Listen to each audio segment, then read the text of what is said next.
दिखाई दे रहा है ये जेट स्ट्रीम है। और जेट स्ट्रीम में आपको समझ में आना चाहिए कि जेट स्ट्रीम जो होते हैं यह एक पश्चिमी हवाएं हैं, यानी वेस्टर्लाइजेज इसको इंग्लिश में बोलते हैं। ओके, वेस्टर्लाइजेज मतलब पश्चिमी से आने वाली हवाएं।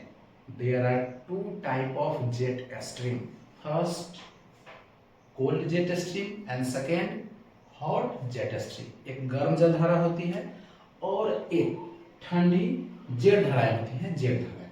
ठीक है, ठंडी जेट धाराएं जो होती है यह हमारे भारत को नवंबर से लेकर फरवरी में प्रभावित करती है।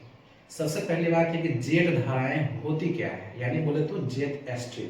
तो देखिए jet stream there are 4 type of jet stream. क्या होता है ना, एक गोलार्ध में 2 तरह के होते हैं, फिर दूसरे गोलार्ध में 2 तरह के होते हैं। हमको पता है एक उत्तरी गोलार्ध होती है, एक दक्षिणी गोलार्ध होती है। ठीक है, तो नदर्न हेमिस्फीयर में 2 होती है, एक को बोलते हैं उष्णकटिबंधीय जेट धाराएं, एक को बोलते हैं शीतोष्णकटिबंधीय जेट धाराएं।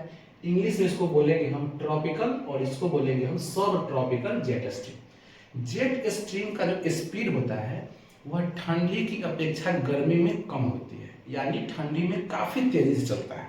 ठंडी में इसका स्पीड होता है 140 से लेकर 200 किलोमीटर पर आवर। और यही स्पीड देखिएगा आप इसका गर्मी में, तो गर्मी में इसका स्पीड आपको मिलेगा मात्र 70 से 80 किलोमीटर पर आवर। हमने यहाँ पे लिख दिया। आखिर ये जेट धाराएं जो जेट स्ट्रीम है यह उत्पन्न कहाँ से होता है, तो ये देखिए नीचे एक मैप है, यह वर्ल्ड के उस जगह का मैप है। ये अफ्रीका है, यहाँ पे है मेडिटेरियन सी जिसको हम भूमध्य सागर बोलते हैं। भूमध्य सागर जहाँ पे है वहाँ पे जलवायु काफी ठंडा होती है, यानी ठंडी जलवायु होने के कारण यहाँ पे आपको पूरे विश्व के सबसे रसीले फल मिलेंगे। कहाँ पे, तो भूमध्य सागर के आसपास, यानी अर्मेनिया हो गया, इटली हो गया, पुर्तगाल हो गया, इस सब देशों में काफी मीठे फल मिलते हैं क्योंकि इसके आसपास ठंडी जलवायु होती है।